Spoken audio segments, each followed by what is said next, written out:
ท่ามกลางคืนวันอันเข้มขลังผสานสายลมและเสียงเกลียวคลื่นจากอ่าวว่าก่อถือเป็นสรรพสิ่งที่อยู่คู่แผ่นดินแห่งนี้มาอย่างยาวนาน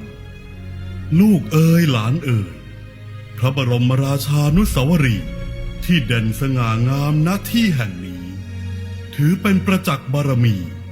ในพระบาทสมเด็จพระจอมเกล้าเจ้าอยู่หัวรัชกาลที่ 4พระราชาผู้เป็นต้นแบบแห่งการพัฒนาวิชาความรู้พัฒนาด้านการปกครองจนทำให้ชาติสยามของเรามีความวัฒนาสถาพรเจริญทัดเทียมนานาอารยประเทศมาจวบกระทั่งถึงทุกวันนี้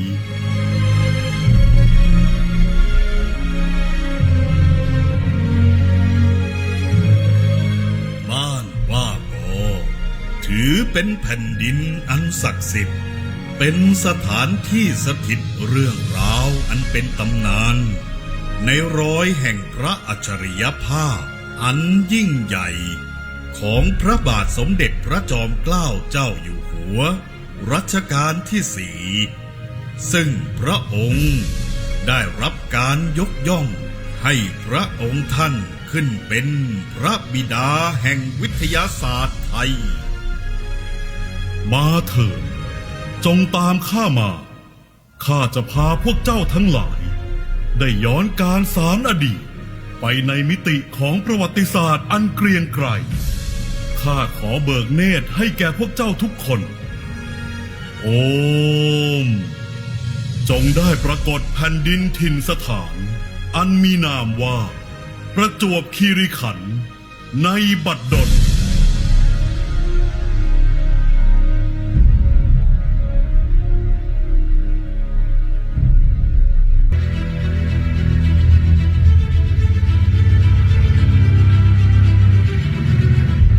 นายชูคือเอกบุรุษอีกผู้หนึ่งซึ่งถือกำเนิดขึ้นณแขวงเมืองวิเศษชัยชาญเป็นบุคคลที่มีความชำนาญการในด้านศาสตร์แห่งการต่อสู้เป็นอันมากทำให้ชื่อเสียงและฝีมือของนายชูเลื่องลือเข้าสู่พระนครจนทำให้พระเจ้าอยู่หัวบรมโกศกษัตริย์องค์ที่ 31แห่งกรุงศรีอยุธยาแต่งตั้งให้นายชูขึ้นเป็นกรมการเมืองหรือที่ทุกคนรู้จักกันในนามขุนรองปลัดชู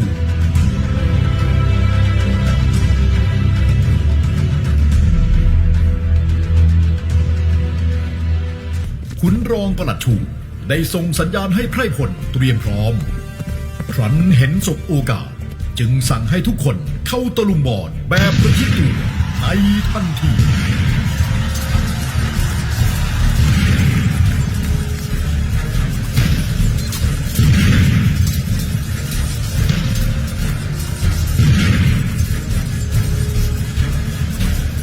การต่อสู้ระหว่างกองอัครมาศจากวิเศษชัยชาญและทัพของเมืองอังวะได้ดำเนินมาอย่างดุเดือดดาบแลกดาบเลือดแลกเลือดชีวิตแลกชีวิตแม้ฝ่ายของขุนรองปลัดชู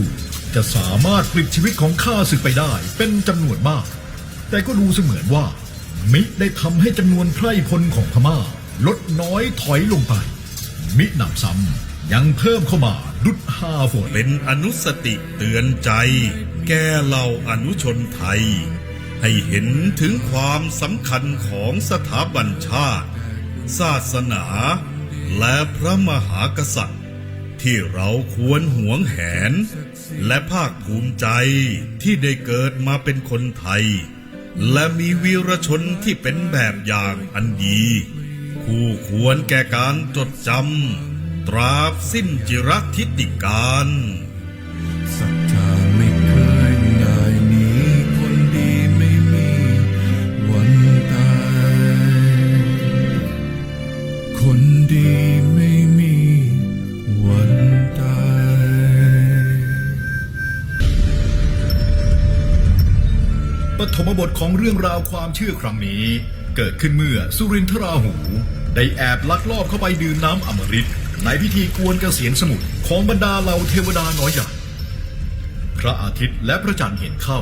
จึงได้ขึ้นกราบทูลเรื่องราวดังกล่าวให้แก่พระวิษณุผู้เป็นเจ้าได้รับรู้ท ำให้พระวิษณุลงโทษสุรินทราหู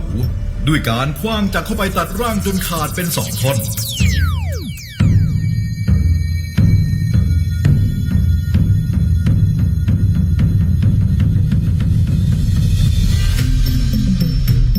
แต่ด้วยน้ำอมฤตที่สุรินทราหูดื่มเข้าไปนั้นช่วยชีวิตเอาไว้จึงทำให้ร่างท่อนบนสามารถฟื้นคืนชีพกลับมาได้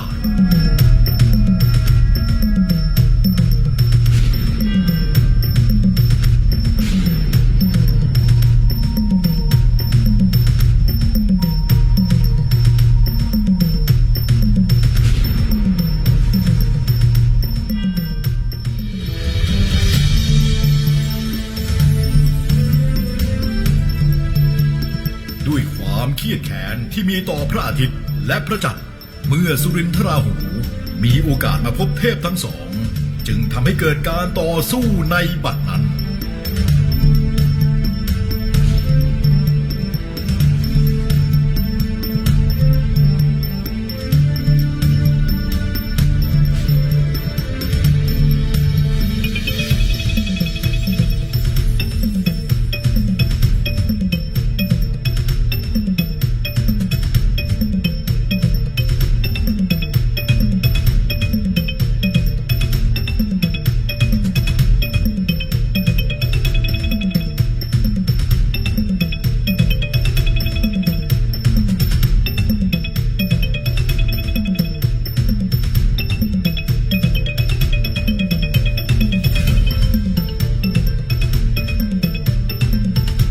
สุรินทราหู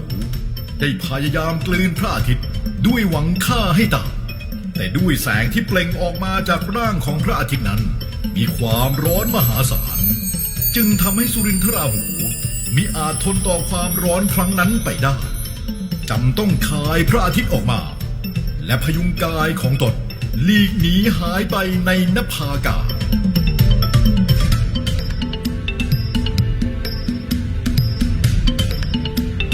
ในช่วงที่ทรงผนวดอยู่นั้นพระองค์ทรงมีความเคร่งครัดต่อพระธรรมวินัยเป็นอันมากโดยได้มีการเสด็จออกธุดงค์จาริกไปตามหัวเมืองต่างๆจึงทำให้คุ้นเคยกับสภาพความเป็นอยู่ของเหล่าไพร่ฟ้าอนาราชอย่างแท้จริงซึ่งต่อมาพระองค์ได้ทรงจัดตั้งคณะธรรมยุทธ์ขึ้นมาเพื่อให้เป็นไปตามหลักพระธรรมคำสอนในพระไตรปิฎกอย่างเคร่งครัดและทรงผนวดอยู่ในสมณเพศรวมทั้งสิ้นนานถึง27 พรรษาจึงทรงลาสิกขาบท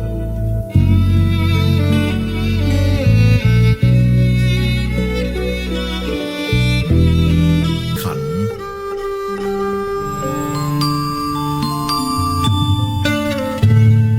ขอให้ท่านจัดทำหนังสือเพื่อเชื้อเชิญคณะทูตานุทูตและนักดาราศาสตร์เพื่อร่วมเป็นสักขีพยานในครั้งนี้แล้วช่วยจัดแจงอำนวยการปลูกสร้างเรือนพักรับรองให้แก่พวกท่านเหล่านั้นด้วยหากการเกิดอุปราคาครั้งนี้เป็นจริงตามที่ฉันคำนวณไว้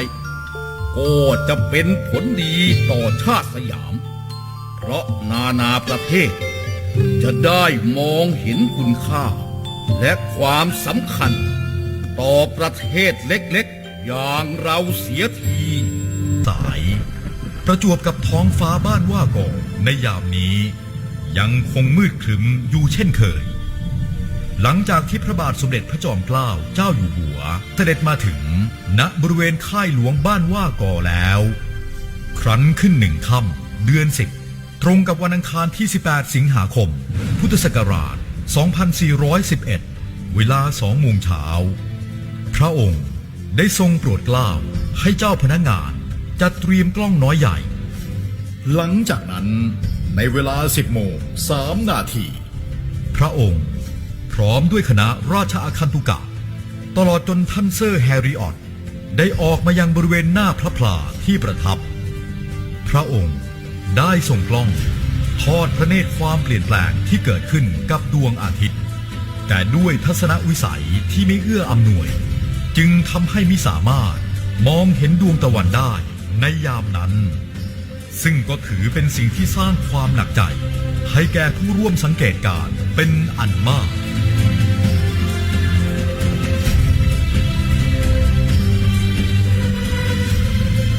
พระบรมวงศานุวงศ์และข้าราชการน้อยใหญ่ที่ร่วมติดตามเสด็จรวมทั้งจัดให้มีมหรสพสมโภชเพื่อเป็นการเฉลิมฉลอง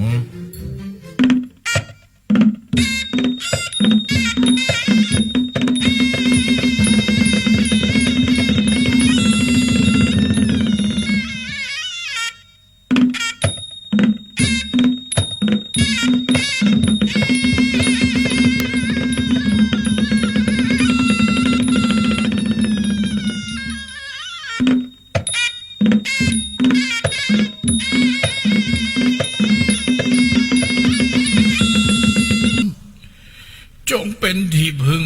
แก่พระราชโอรสธิดาต่อไปด้วยเถิด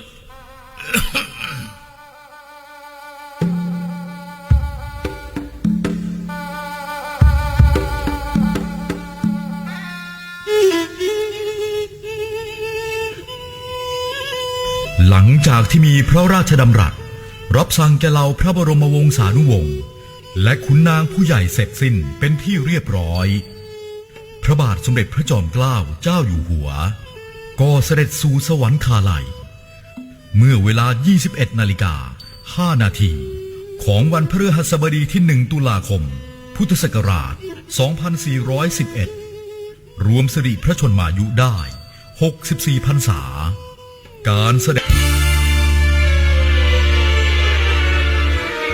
สองมือพนมน้อมก้มวันทาลูกกลับมากราบลงที่ตรงเบื้องบาทของพ่อรอสีอนุสาวรีย์เด่นชัดเคียงคู่อยู่ที่ชายหาดว่าก็มานานหลายปีเหตุการณ์จารึกบันทึกนี้มาถึงโจมราชาเลิศล้ำงดงามเหลือที่พระองค์ทรงโปรดใช้หลักความแห่งพระปรีชาเกียรติก้องลือน้ำทั่วทิศแดนไทยลูกหลานทั้งหลายกราบไหว้ขอพรบูชาว่าก็ที่นี้ดินแดนแห่งความศรัทธาด้วยพระบุญญาขอพรของพ่อรอสี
ด้วยพระบุญ